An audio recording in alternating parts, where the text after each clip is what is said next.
नमस्कार, स्वागत है आपका बड़ी खबर में। मैं हूं आपके साथ दीपिका ओझा।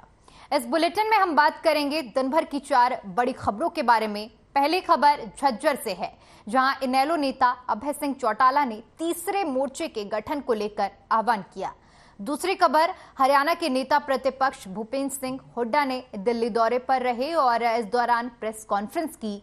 तीसरी खबर मौसम से जुड़ी है, जहां हरियाणा में अचानक करवट बदलने के बाद तेज हवाओं के साथ बारिश ने मंडियों में बिक्री के लिए पहुंची फसल बारिश में भीग गई। चौथी खबर गुरुग्राम से है, जहां सीएम फ्लाइंग की बड़ी कार्रवाई सामने आई है। सीएम फ्लाइंग ने नजफगढ़ रोड पर अवैध अस्पताल का भंडाफोड़ किया है।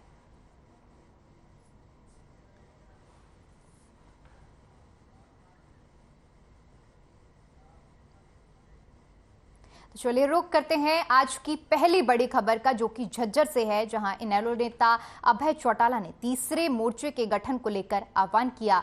इस दौरान उन्होंने बीजेपी के खिलाफ एकजुट होने की बात कही। अभय ने कहा कि अगर बीजेपी की जन विरोधी नीतियों पर रोक लगानी है तो विपक्ष को एकजुट होने की जरूरत है। तो इनेलो नेता अभय सिंह चौटाला का यह बयान सामने आया है, जहां पर उन्होंने तीसरे मोर्चे के गठन को लेकर आह्वान किया है। उन्होंने कहा कि बीजेपी के खिलाफ एकजुट होने की जरूरत है। अगर बीजेपी की नीति को रोका नहीं गया, इसको लेकर बयान आया है। उन्होंने कहा है कि जन विरोधी नीतियों पर अंकुश लगाने के लिए विपक्ष को एकजुट होना होगा। तो इनेलो नेता अभय सिंह चौटाला का ये बयान सामने आया है, जहां पर उन्होंने तीसरे मोर्चे की बात की है। उन्होंने कहा है कि तीसरे मोर्चे के गठन को लेकर आह्वान करते हुए बीजेपी के खिलाफ एकजुटता की बात उनकी तरफ से कही गई है। उन्होंने कहा है कि अगर बीजेपी की नीति को रोकना है, एकजुट होना पड़ेगा। तो साथ ही साथ उन्होंने ये भी कहा है कि अगर ऐसा नहीं हुआ तो जेल में बैठकर राजनीति करनी पड़ेगी।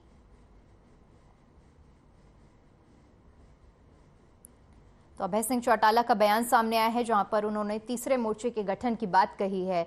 साथ ही साथ उन्होंने कहा है कि बीजेपी की जन विरोधी नीतियों को लेकर विपक्ष को एकजुट होना होगा और ऐसा करने की जरूरत है, क्योंकि जन विरोधी नीतियां अगर रोकी नहीं गई और एकजुट नहीं हुए तो जेल में बैठकर राजनीति करनी होगी। इस दौरान उन्होंने जमकर विपक्ष पर भी निशाना साधा।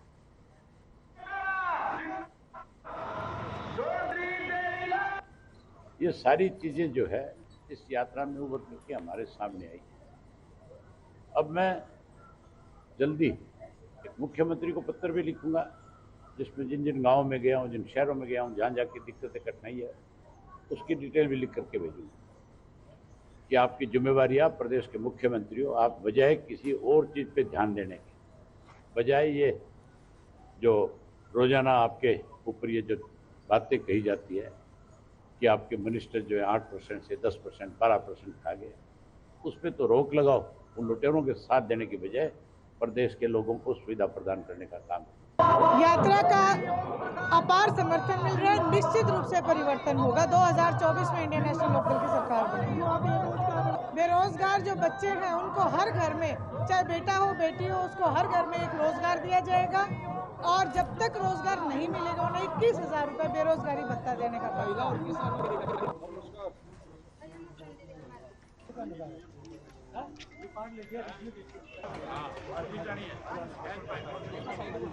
तो वहीं इसी खबर पर हमारे साथ बीजेपी प्रवक्ता वीरेंद्र सिंह चौहान जी हमारे साथ जुड़ गए हैं। जी वीरेंद्र जी, आपका बहुत बहुत स्वागत है। किस तरह से आप देखते हैं इस बयान को, तीसरे मोर्चे के गठन की बात कही गई है?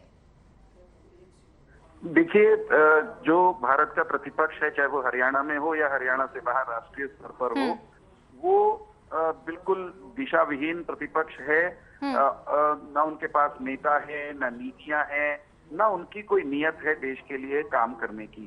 तो वे स्वार्थ के लिए, सत्ता प्राप्ति के लिए एकजुट होने की कामना तो करते हैं, लेकिन क्योंकि नीति, नेता और नियत के बिना ऐसा हो नहीं सकता, इसलिए वो कभी हो नहीं पाता। कभी कभार कोई गठबंधन जैसा बनाते हैं, हम तो उसको ठगबंधन कहते हैं, जनता को ठगने के लिए वो बनाते भी हैं। तो जनता उसको नकारती रही है अब तक लगातार, क्योंकि उनके प्रति विश्वास ही लोगों के मन में जमता नहीं है। अब ये दूसरा, तीसरा, पांचवा गठबंधन बनाने की जो लोग बात कर रहे हैं, ये भारत की राजनीति के नकारे हुए लोग हैं और इनके पास भी ऐसी कोई नई बात, नया मंत्र, नया फॉर्मूला नहीं है जो इनके प्रति लोगों में विश्वास जगा सके। मैं अभी सुन रहा था कहीं के इंडियन नेशनल लोकदल के नेता और विधायक अभय सिंह जी ने कहा है कि विपक्ष को इकट्ठा होना पड़ेगा वरना जेल में चक्की पीसनी पड़ेगी। हालत ये आ गई, ये इतने माड़े दिन आ गए विपक्ष के या विपक्ष के नेताओं के या इंडियन नेशनल लोकदल के नेताओं के कि उन्हें एकजुटता के लिए, एकजुटता का आधार बनने के लिए, एकता का आधार बनाने के लिए कोई सकारात्मक नारा, सकारात्मक मुद्दा, कोई रचनात्मक बात नहीं मिल रही कहने को। वे इकट्ठा भी करना चाहते हैं लोगों को तो डराकर, जेल का भय दिखाकर। भाई, जेल की चक्की भारत में वही पीसता है जिसमें कुकर्म किए हों। तो वीरेंद्र जी हमारे साथ बने रहिए। इनेलो प्रवक्ता ओंकार सिंह जी भी हमारे साथ जुड़ गए हैं। ओंकार जी, आपका बहुत बहुत स्वागत है। किस तरह से ये जो बयान दिया गया है, साफ तौर पर मैं ये जो लाइन कही गई है कि जेल में बैठकर राजनीति करनी पड़ेगी, इस बयान का मतलब समझना चाहती हूँ सबसे पहले। देखिए, मैं आपको एक बात बताना चाहता हूँ, जो आज के लोकतंत्र की कड़वी सच्चाई है। मौजूदा सरकार क्या कर रही है, विपक्ष के जितने लोग हैं उनको किसी न किसी तरीके से ED, CBI, income tax, police कहीं ना कहीं पर्चे दर्ज करके उनको उनकी एकता को तोड़ना चाहते हैं और उनको कमजोर करना चाहते हैं। अब ये विपक्ष को देखना है। आप देखिए 1970 में जब इमरजेंसी लगी थी उस वक्त क्या क्या हुआ था, यही तो हुआ था। आज भी वही इमरजेंसी वाले हालात हैं, घोषित इमरजेंसी इसको कह सकते हैं हम। आज भी वही स्थितियां हैं। विपक्ष का जो भी नेता बोलता है उस पर पर्चा दर्ज कर दिया जाता है, चाहे छोटा है या बड़ा है। उसकी सदस्यता रद्द करने की कार्रवाई कर दी जाती है। यहाँ तक कि हमारे भारत में संविधान के अनुसार 3 विशेष परिस्थितियां हैं, कार्यपालिका, न्यायपालिका और विधायिका। तीनों की तीनों ही अपने अपने क्षेत्र में स्वतंत्र हैं, लेकिन इस सरकार ने दोनों अन्य क्षेत्रों को भी अपने कब्जे में करने के लिए अनेक तरीके, हाथकंडे अपनाए। तो ये ठीक है कहना कि आपको एकजुट होना पड़ेगा। 1970 में तो यही बात थी। जो आज बीजेपी के प्रवक्ता बड़ी बड़ी बातें करते हैं, इनसे जरा पूछे 1970 में आप कैसी स्थिति थी आपकी? तब आप भी तो एकजुट हुए थे। किस लिए हुए थे? क्योंकि आपको भी जेल में डाल दिया गया था। आज भी वही स्थिति है। अगर आप एकजुट नहीं होगे तो इस तानाशाह सरकार को हटाना बड़ा मुश्किल हो जाएगा, क्योंकि ये तानाशाह सरकार है, ये लोकतांत्रिक सरकार नहीं है। लोकतंत्र में लोक हित की बात की जाती है, जनहित की बात की जाती है। लोकतंत्र में हम शब्द का प्रयोग नहीं होता, लोक शब्द में जनता सर्वोपरि होती है। लेकिन ये सरकार कहीं ना कहीं प्रत्येक व्यक्ति को, प्रत्येक वर्ग को, प्रत्येक पार्टी के नेता को दबाना चाहती है। और इसका एक ही एक तरीका है, अगर हमने इस सरकार से छुटकारा पाना है तो विपक्ष को एक तो होना पड़ेगा। ठीक है, नहीं तो वीरेंद्र सिंह जी, आपने इनेलो प्रवक्ता की बात सुनी होगी। उन्होंने कहा कि अगर इस पार्टी को हराना है तो एकजुट होना पड़ेगा। किस तरह से देखते हैं आप इसको? देखिए, इन्होंने 1977 में और आज में तुलना की है। इनको ना तो 1977 की राजनीतिक परिस्थितियों का पता है और ना ही आज की राजनीति की जमीनी स्थितियों की इनको भनक है, एहसास है। अगर एहसास होता तो ये इस तरह की भाषा और इस तरह की तुलना नहीं करते। हम कब कहते हैं कि आप एकजुट ना हो? भारतीय जनता पार्टी के खिलाफ जिसका मन करता है वो एकजुट हो जाओ, हम भी स्वागत करेंगे, हम भी तालियां बजा देंगे आपके लिए। लेकिन एकजुट होना है अगर किसी को, वो अच्छे काम के लिए एकजुट होते हुए अच्छे लगते हैं। किसी अच्छे नारे के साथ एकजुट हो तो ठीक लगता है। ये तो जेल का भय दिखाकर, जेल में राजनीति करनी पड़ेगी, डरा कर, धमका कर, हड़का कर एकजुटता लाना चाहते हैं। आप जरा मुझे बताइए, और आपके दर्शकों से भी मैं पूछना चाहता हूं कि जो लोग भय के कारण इकट्ठे होंगे, जो लोग स्वार्थ के कारण इकट्ठे होंगे, जो नरेंद्र मोदी जैसे डायनामिक लीडर को सत्ता से बाहर करने के लिए इकट्ठे होंगे, ऐसे लोगों को जनता स्वीकार करेगी क्या? डरे हुए लोग, नकारे हुए लोग, हारे हुए लोग, स्वार्थी लोग, देश विरोध में बात करने वाले लोग, उन लोगों को देश की जनता, हरियाणा की जनता पहले ही नकार चुकी है। वो पहले भी कई बार एकजुट होने की कोशिश कर चुके हैं, उनकी दाल नहीं गली। अब भी वो उनकी दाल किसी कीमत पर गलेगी नहीं। पहली बात तो वो इकट्ठे नहीं होंगे, क्योंकि आपादापी मचेगी, मैं चौधरी के तू चौधरी, ये कुर्सी मुझे चाहिए कि वो कुर्सी मुझे चाहिए।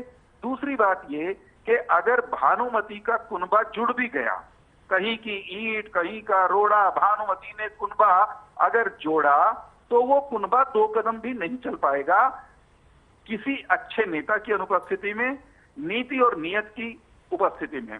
बिल्कुल। तो जिनके पास नीति, नियत, नेता कुछ है नहीं, केवल स्वार्थ बंधन करना चाहते हैं, केवल ठगबंधन करना चाहते हैं, वे कर भी लें तो कोई लंबा चौड़ा उसका परिणाम नहीं निकलेगा। इनको मैं उत्तर ये देता हूं, इनको मुझे यही कहना है कि 0 जमा 0 जमा 0 गुणा 0 0 ही रहता है। फिलहाल भारत का जो प्रतिपक्ष है वो नकारात्मकता की, 0 की सियासत कर रहा है और 0 वालों को परिणाम में भी 0/सन्नाटा अर्थात 0 ही मिलेगा। इससे अधिक इनको कुछ हासिल होने वाला नहीं है। और फिर ये परिवार, वो बात कर रहे हैं तानाशाही की, इंडियन नेशनल लोकदल तो कतई खुद तानाशाहों की पार्टी है, एक परिवार की पार्टी, उसमें भी आधा टूट करके अलग हो गया। तो जो खुद तानाशाह हो, जो खुद वंशवादी हो, जिनमें लोकतंत्र ना घर में ना पार्टी में, वो लोकतंत्र बचाने की बात करते हैं, वो लोकतंत्र पर आए हुए खतरे की बात करते हैं, कुछ अच्छा सा नहीं लगता। ये तो वो पार्टी है जो ये हरियाणा में पता क्या क्या करते थे। ये हरियाणा में इनकी पार्टी के नेताओं पर यह आरोप लगा था कि ये समाज के वर्ग विशेष की वोट नहीं होनी चाहिए, ये कहते हैं बड़े ब्राह्मणों की वोट ही नहीं होनी चाहिए, ये भी नारा दिया थे उन्होंने तो एक बार हरियाणा में। ऐसे लोगों को, वीरेंद्र सिंह जी लौटूंगी आपके पास। ओंकार सिंह जी, आपसे समझना चाहूंगी मैं कि दूसरे राज्यों में भी इसी तरह एकजुट हुए, गठबंधन किया गया, लेकिन हार का सामना करना पड़ा। अब हरियाणा में भी इसी तरह की आप लोगों की तरफ से बयानबाजी सुनने को मिल। जी, पहली बात तो मैं बताना चाहूंगा, प्रदेश की परिस्थिति अलग अलग होती है। दूसरा, बड़ी दिक्कत हो रही है मेरे भाई को एकजुट होने के नाम पर। हमें 0 बोल रहे हैं, ठीक है, हम 0 ही सही, लेकिन इनको पता होना चाहिए कि 1 की वैल्यू 0 के बगैर 0 है, और 0 अगर किसी से मल्टीप्लाई कर देता है तो दूसरे को भी 0 कर देता है। ये भी याद रखना चाहिए इनको। आज इनको बहुत बड़ी बड़ी बातें आ रही है। 1970 में जब सारे इनके नेता जेल में डाल दिए गए थे, तब कहाँ थे ये? पैदा भी नहीं हुए होंगे ये। और मैं जानता हूँ ये बीजेपी के जितने भी प्रवक्ता हैं, इनकी लैंग्वेज, इनकी भाषा, इनकी ऐसी भाषा है कि कोई सुन भी नहीं सकता। ये जब भी ऐसी भाषा का प्रयोग करेंगे तो देशद्रोही, लेकिन वो पार्टियां जिनकी विचारधारा बिल्कुल अलग है, उन्हीं के विरोध में पार्टी का जन्म हुआ, और एकदम अलग विचारधारा वाली पार्टियां एक साथ गठबंधन में कैसे रह सकती हैं? ओंकार सिंह जी, ये समझना चाहूंगी मैं आपसे। देखिए, हमारी जो फिलोसफी है, हमारी जो नीति है, वो जनहित की नीति है। जिस वक्त तक कांग्रेस ने जनता का विरोध, जनता के खिलाफ नीतियां बनाई, हमने बीजेपी के साथ भी गठबंधन किया।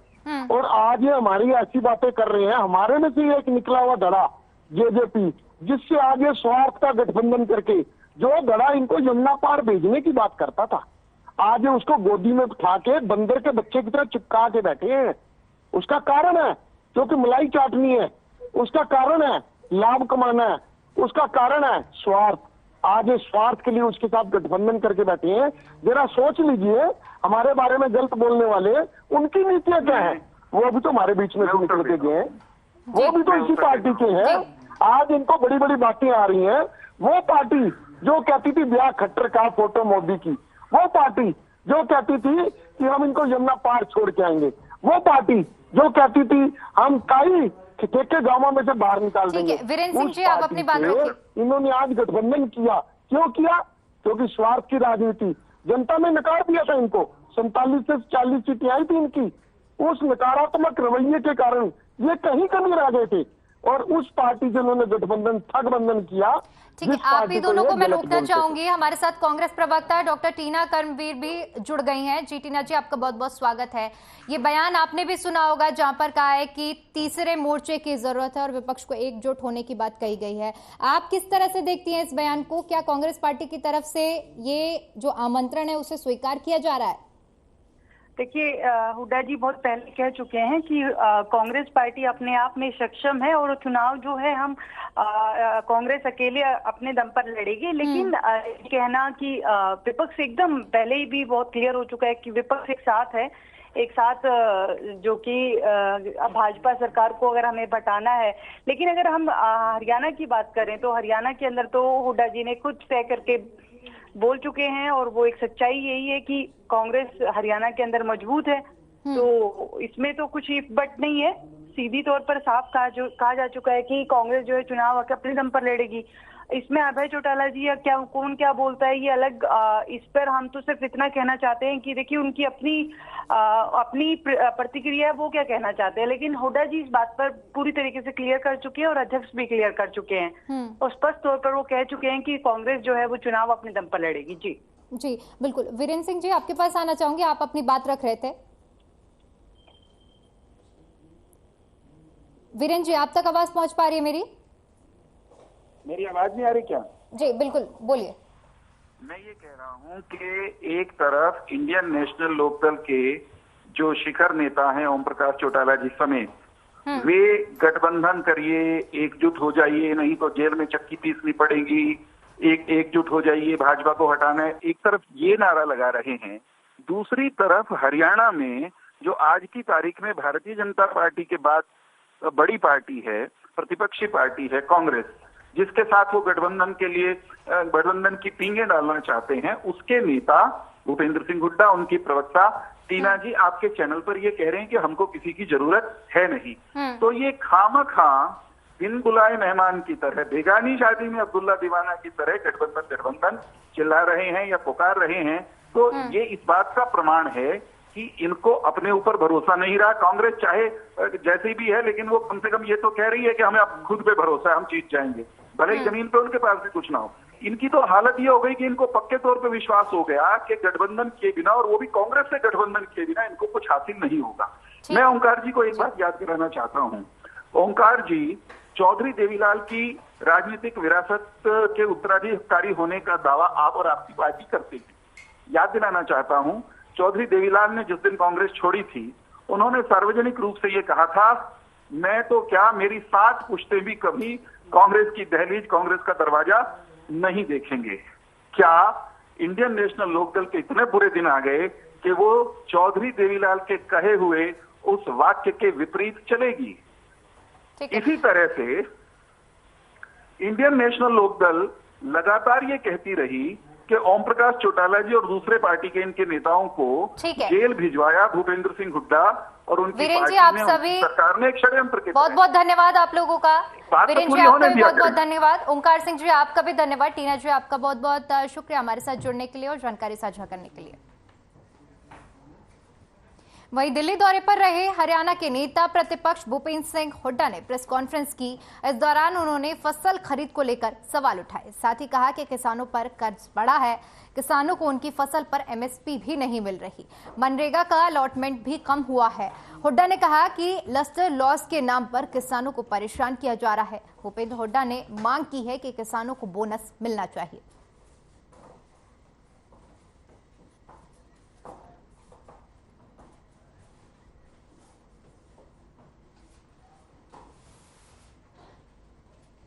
वहीं तीसरी बड़ी खबर का रुख करते हैं, जहां पर बारिश का सितम किसानों को परेशान कर रहा है। आपको बता दें कि लगातार मौसम में अचानक से करवट बदलने के चलते तेज हवाओं के साथ बारिश के कारण जहां लोगों को गर्मी से राहत तो मिली, वहीं बारिश के कारण मंडियों में बिक्री के लिए पहुंची फसल बारिश में भीग गई।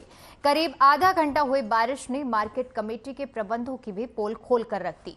मंडी में खुले आसमान के नीचे भीगी किसानों की मेहनत से किसान दुखी नजर आए। बता दें कि मौसम विभाग ने 2 दिन पहले से ही बरसात होने का अनुमान जताया था, बावजूद उसके मंडी प्रबंधन ने उठान की और कोई ध्यान नहीं दिया, जिसका नतीजा किसानों को कड़ी मेहनत से सींची गई फसल बारिश की भेंट चढ़ गई। रादौर, अंबाला और करनाल में दोपहर बाद अचानक बदलते मौसम ने अनाज मंडी में पड़ी लाखों कुंटल गेहूं को भिगो दिया। अनाज मंडी में गेहूं की फसल पानी से इस कदर भर चुकी है कि चारों तरफ गेहूं ही गेहूं नजर आ रहा है। बेमौसमी बारिश लगातार किसानों की दुश्मन बनती दिखाई दे रही है।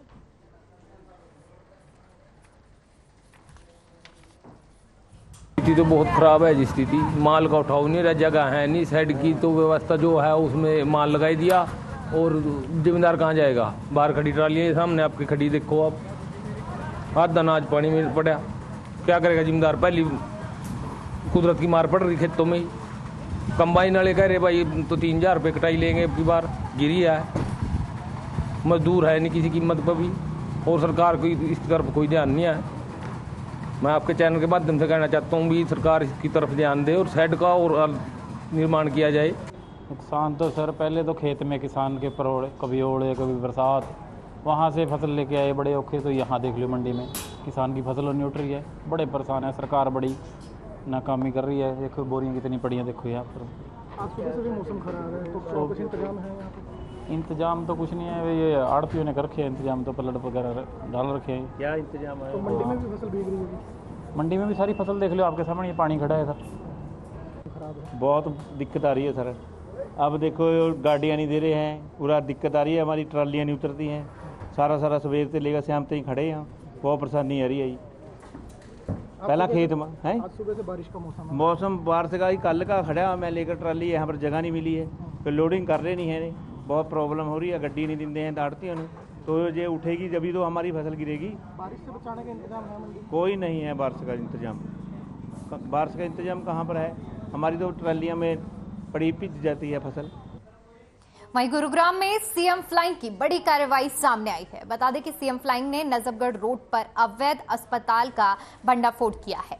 नजफगढ़ रोड पर अवैध तरीके से अस्पताल चलाया जा रहा था। 15 बेड के अस्पताल में ना तो अस्पताल मालिक के पास कोई परमिशन थी और ना ही इलाज कर रहे डॉक्टरों के पास कोई डिग्री। बिना किसी डिग्री के डॉक्टर लोगों का इलाज कर रहे हैं और लोगों की जिंदगी के साथ खिलवाड़ कर रहे हैं। इतना ही नहीं, इस अस्पताल में मेडिक्लेम के नाम पर लोगों से लाखों की ठगी की गई। बता दें कि इन दिनों सीएम फ्लाइंग अवैध अस्पतालों को लेकर सख्ती भरा रुख अपना रही है और इसी रुख के चलते गुरुग्राम की सीएम फ्लाइंग विंग ने इस अस्पताल का भंडाफोड़ किया है। तो सीएम फ्लाइंग टीम के हाथ बड़ी सफलता लगी है, जहां पर नजफगढ़ रोड पर बने अवैध अस्पताल का सीएम फ्लाइंग की टीम ने भंडाफोड़ किया है। बता दें कि नजफगढ़ रोड पर अवैध तरीके से अस्पताल चलाया जा रहा था। 15 बेड के इस अस्पताल में ना तो अस्पताल के मालिक के पास कोई परमिशन थी और ना ही डिग्री।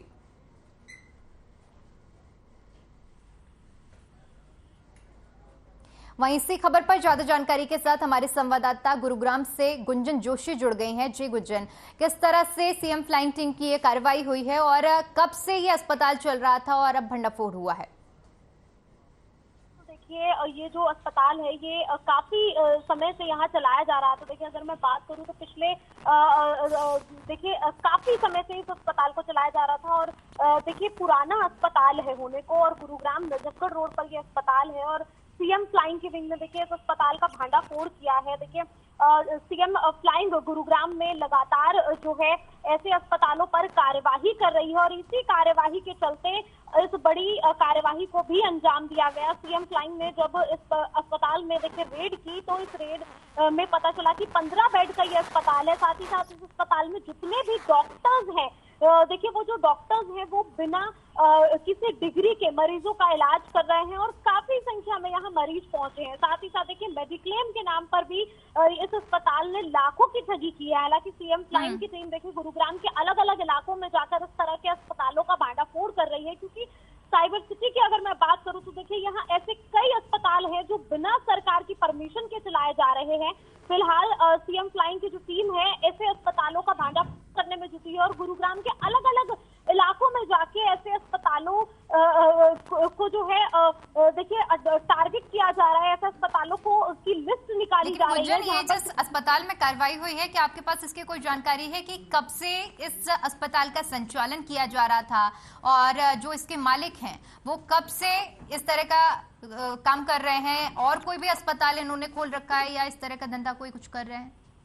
और जो बिल्कुल देखिए आनंद नाम का ये अस्पताल था और ये जो अस्पताल है देखिए पिछले 3 सालों से यहाँ चलाया जा रहा है। हालांकि देखिए अभी सीएम फ्लाइंग की टीम ने छापेमारी के बाद जो है आगे की जो छानबीन है वो कर रही है, लेकिन छानबीन में ये निकलकर सामने नहीं आया है कि मालिक के पास किसी और भी अस्पताल कोई और भी ऐसा अस्पताल हो जिसमें मरीजों का इलाज होता हो। देखिए इस मालिक के पास एक यही अस्पताल था। फिलहाल जो अस्पताल मालिक है वो मौके से फरार है, वो मौके पर नहीं मिला, लेकिन जितने भी डॉक्टर्स हैं जो इस अस्पताल में बिना डिग्री के इलाज कर रहे थे उन सभी पर जो है सीएम फ्लाइंग की कार्यवाही देखने को मिली है। साथ ही मैं इसके साथ आपसे ये भी जानना चाहूंगी कि जिस तरह से आपने जिक्र किया कि बिना डिग्री के यहाँ पर डॉक्टर मौजूद है जो इलाज करते हैं, ऐसे में बड़ा सवाल ये उठता है कि जो मरीज आते हैं क्या कभी कोई दुर्घटना भी सामने आई है इस अस्पताल से जहाँ पर गलत इलाज किया गया हो? जो बिल्कुल देखिए इस अस्पताल से ऐसी कई दुर्घटनाएं सामने आ चुकी हैं। देखिए अगर मैं पिछले महीने की बात करूं तो पिछले महीने भी गलत इलाज करने से किसी की जान, एक व्यक्ति की यहाँ जान जा चुकी थी, और जिसके बाद से ही देखिए सीएम फ्लाइंग की जो टीम है वो इस अस्पताल पर उनकी नजर थी, और अब सीएम फ्लाइंग ने बड़ी कार्यवाही करते हुए इस अस्पताल का जो है वो भांडाफोड़ किया है, और अस्पताल को जो है अब फिलहाल जो है बंद कर दिया गया है। लेकिन देखिए अगर साइबर सिटी की मैं बात करूं तो ये एक अस्पताल नहीं है, यहाँ हजारों की संख्या में ऐसे अस्पताल हैं जो बिना सरकार से लाइसेंस लिए जो है अस्पताल मालिक यहाँ अस्पताल शुरू कर देते हैं, चाहे वो छोटे हॉस्पिटल्स हो चाहे वो बड़े हॉस्पिटल्स की अगर मैं बात करूं। खासकर देखिए अगर मैं यहाँ डॉक्टर्स की बात करूं तो ऐसे काफी संख्या में जो डॉक्टर्स हैं जिनके पास ना तो कोई एमबीबीएस की डिग्री है, ना किसी भी देखिए मेडिकल संस्थान की कोई डिग्री है, लेकिन वो बिना डिग्री के जो है लोगों का इलाज कर रहे हैं। गुंजन, आपका बहुत बहुत शुक्रिया हमारे साथ जुड़ने के लिए, तमाम जानकारी साझा करने के लिए। तो चलिए दिन भर की 4 बड़ी खबरों में फिलहाल के लिए इतना ही। मुझे दीजिए इजाजत, नमस्कार।